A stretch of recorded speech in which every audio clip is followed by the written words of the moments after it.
आपका अपने YouTube channel English मंत्र बाय प्रभाकर सर की क्लास में। डियर स्टूडेंट, मैं प्रभाकर सर और लेकर आ गया हूं आप सबके लिए बहुत ही इंपॉर्टेंट टॉपिक जिसका नाम है dear student common error. Dear student common error के बारे में तो आप जानते ही होंगे, इसका मतलब होता है साधारण सी गलती। डियर स्टूडेंट कॉमन ईरर का ये मेरा सेकंड वीडियो होगा। मैं फर्स्ट वीडियो आप सबके लिए अपलोड कर चुका हूं और डियर स्टूडेंट ये 1 से लेकर 7 कॉमन ईरर हैं और ये सारे के सारे किसी न किसी एग्जाम्स में पूछे ही गए हैं। तो डियर स्टूडेंट, मैं आपको बता दूं कि यदि आप एयरफोर्स, नेवी और एसएससी का प्रिपरेशन कर रहे हैं तो ये क्लास आप सबके लिए बहुत ही फायदेमंद होने वाला है। तो डियर स्टूडेंट, आपसे अनुरोध है कि वीडियो को अंत तक देखें और साथ में नीचे बेल आइकन और सब्सक्राइब करना ना भूलें। तो डियर स्टूडेंट, शुरू करते हैं आज का क्लास और यहाँ पे समझेंगे कि आपको करना क्या है।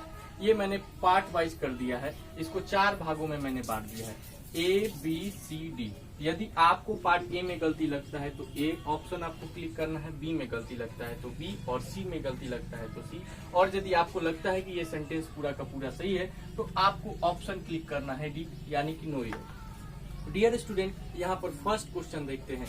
No sooner I had started for college then it began to rain. Dear student, यहाँ पर ईरर जो है पार्ट बी में है और पार्ट बी में कैसे है ये मैं आपको बता देता हूँ।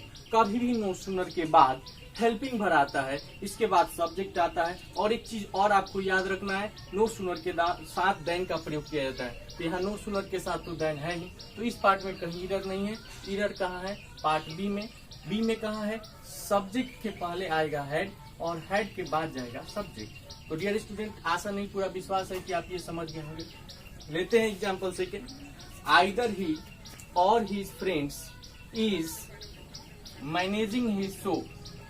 डियर स्टूडेंट, यहाँ पे कहाँ ईरर है? तो यहाँ पे डियर स्टूडेंट ईरर है यहाँ पे पार्ट बी में, यहाँ भी पार्ट बी में ईरर है। अब कैसे ईरर है इसको भी समझेंगे। कभी भी आइदर और, नाइदर नॉर, और नॉर से 2 सब्जेक्ट को जोड़ा जाए तो वर्ब का निर्धारण निकट वाले सब्जेक्ट से किया जाता है और निकट वाला सब्जेक्ट क्या है? हिज फ्रेंड्स है और यहाँ पर जो मेरा वर्ब है वो सिंगुलर हो गया है। यहाँ पर वर्ब जो होना चाहिए प्लूरल होना चाहिए। क्यों? क्योंकि हिज फ्रेंड्स से ही इसके वर्ब का निर्धारण होगा, इसलिए पार्ट बी में ईरर है। डियर स्टूडेंट, समझते हैं 3 नंबर सेंटेंस को। Scarcely he had gone a few steps when his brother called him back. Dear student, scarcely के साथ वेन का प्रयोग किया जाता है, तो स्कार्सली के साथ वेन का प्रयोग है तो यहाँ पर ईरर नहीं है। अब ईरर आपको ढूंढना है तो ईरर कहाँ पे है डियर स्टूडेंट? तो ईरर है पार्ट ए में। क्यों? क्योंकि नो सूनर और स्कार्सली, हार्डली के बाद पहले आता है हेल्पिंग वर्ब, इसके बाद होता है सब्जेक्ट और यहाँ पर दिया है सब्जेक्ट, इसके बाद हेल्पिंग वर्ब। तो डियर स्टूडेंट, ईरर हो गया कहाँ? पार्ट ए में। डियर स्टूडेंट, लेते हैं example. For Rajat's brother as well as I am guilty of cheating Ramesh. Dear student, इसमें ईरर कहाँ है? तो इसमें ईरर है पार्ट बी में। पार्ट बी में ईरर कैसे है ये समझना है। जब 2 सब्जेक्ट को with, along with, together with, including, excluding, as well as के साथ जोड़ा जाता है तो इसके जो वर्ब का निर्धारण होता है वो फर्स्ट सब्जेक्ट से होता है और यहाँ पर देखना है कि एज वेल एज से आई वाला जो आई जो है ये बाद का सब्जेक्ट है और फर्स्ट सब्जेक्ट क्या है? रजत्स ब्रदर, और यह है क्या? सिंगुलर है, इसलिए यहाँ पर इज का प्रयोग किया जाएगा। एम से इसके वर्ब का निर्धारण नहीं होगा तो पार्ट बी में यहाँ पर ईरर है। डियर स्टूडेंट, एग्जाम्पल 5 पे आते हैं। Taking regular exercise are good for health. Dear student, यहाँ ये तो बहुत ही इजी कॉमन ईरर है, आप समझ गए होंगे कहाँ पे ईरर है। कभी भी सब्जेक्ट सिंगुलर तो वर्ब सिंगुलर, सब्जेक्ट प्लूरल तो वर्ब प्लूरल। यहाँ पर जो मेरा सब्जेक्ट है ना वो सिंगुलर है, इसलिए यहाँ पर जो वर्ब होगा वो भी सिंगुलर होगा, प्लूरल नहीं होगा, इसलिए यहाँ भी पार्ट बी में ही ईरर है। यहाँ पर डियर स्टूडेंट 6 नंबर सेंटेंस को देखते हैं।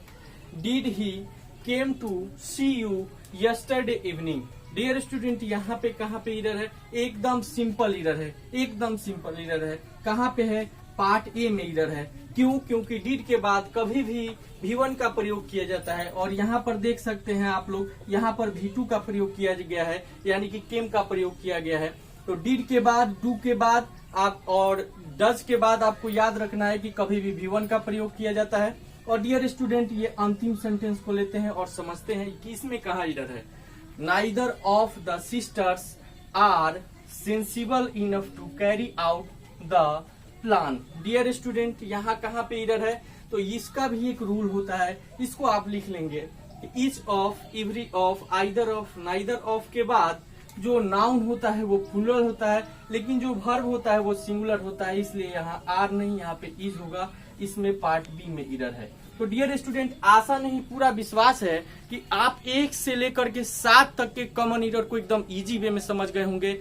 बस आज के लिए इतना ही, मिलते हैं नए वीडियो में। Thanks a lot.